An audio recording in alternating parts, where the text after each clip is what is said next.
لكن هكذا حكمت الظروف.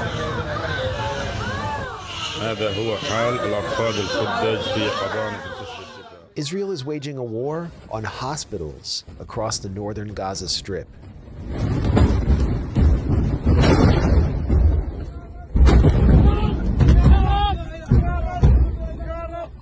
In its bid to forcibly expel the 1.1 million residents of this area of the besieged Gaza Strip, Israel seeks to eliminate the centers of life that sustain it.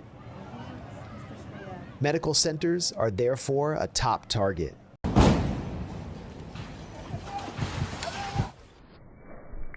The onslaught began with missile attacks on multiple health centers, including these on Gaza City's Indonesian hospital.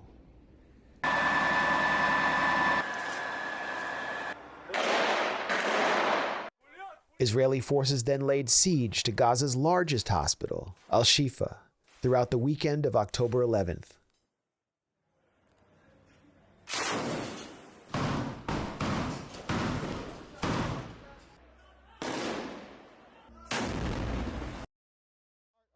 On Monday, November 13th, Israeli forces invaded Al-Shifa, where over 8,500 civilians had sought refuge and medical treatment, under the pretext that it was home to a Hamas military base. By the time Israel took over the hospital, its grounds were littered with the corpses of victims of the ongoing Israeli assault on Gaza.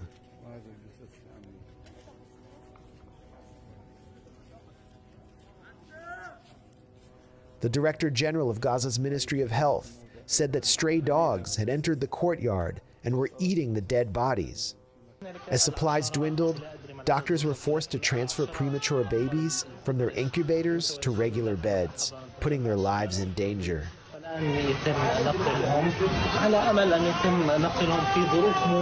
Meanwhile, Israeli troops searched in vain for the Hamas military base they claimed lurked beneath the hospital.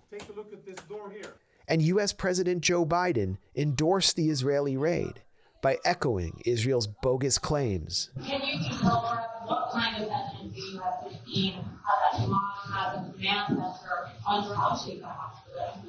No, I can't tell. I won't tell you. Do you feel absolutely confident based on what you know that is the truth? Yes.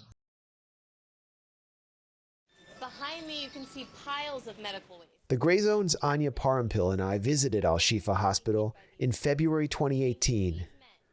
We received no special authorization for our visit and found no evidence of any military activities on the site, only waste piling high due to salary cuts handed down by the Palestinian Authority, and patients struggling to stay alive amidst an energy crisis spurred by Israel's previous assault on Gaza's only electricity plant. At the time, we could never have imagined that 5 years later, the hospital would be directly occupied by Israeli troops seeking to put it out of service. This November 7th, 1 week before the Israeli army's assault on Shifa Hospital, Gaza-based journalist Mohamed El-Saife visited the facility and gathered this exclusive footage for the Grayzone of the hospital's final days.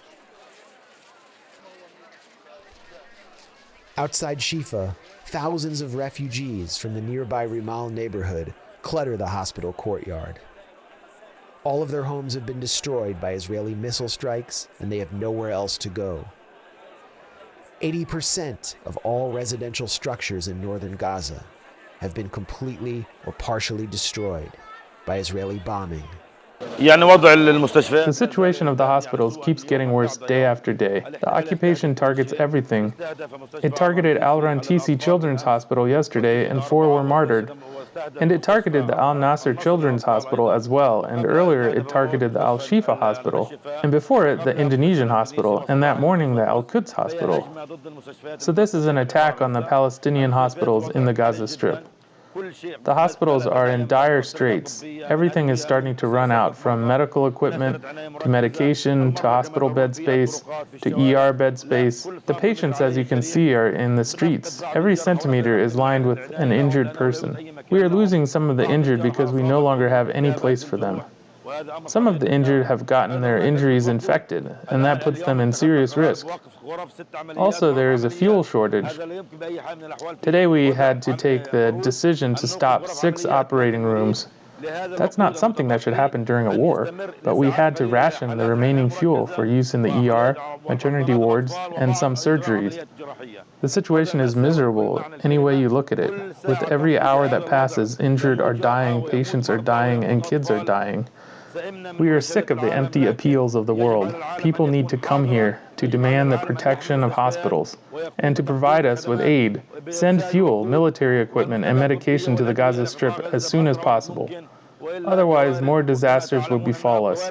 The bodies, as I heard, are lining the streets, and the injured are in the streets. We can't bring them here. The situation is tragic, and the world is just watching this tragedy unfold in the Gaza Strip. Damage from Israeli missile strikes can be seen on the hospital's entrance. And all around, internally displaced refugees wait for the next attack. My name is Moin Manoun.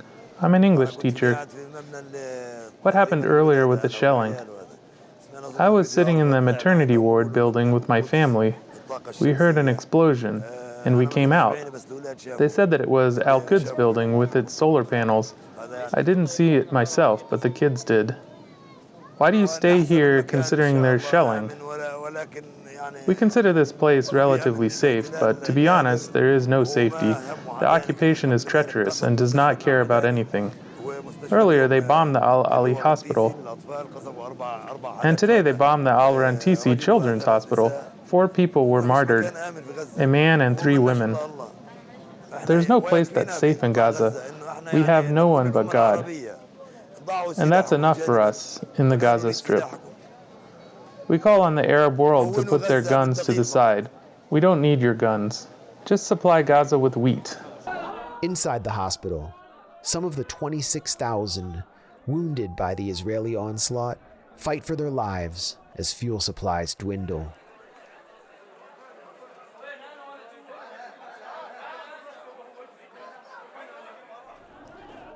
Meanwhile, casualties pour in from ambulances barreling into the courtyard as Israel's bombing of residential areas carries on throughout the night.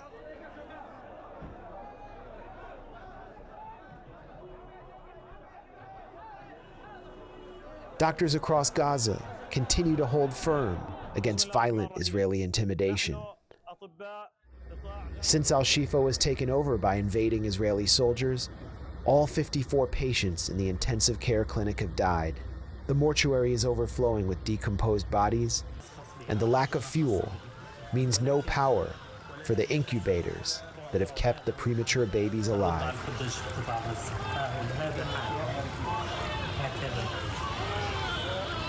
Hundreds of thousands of Palestinians have been forced to flee south to escape the manufactured humanitarian crisis. And as one hospital after another goes out of service, the Israeli death train rolls on.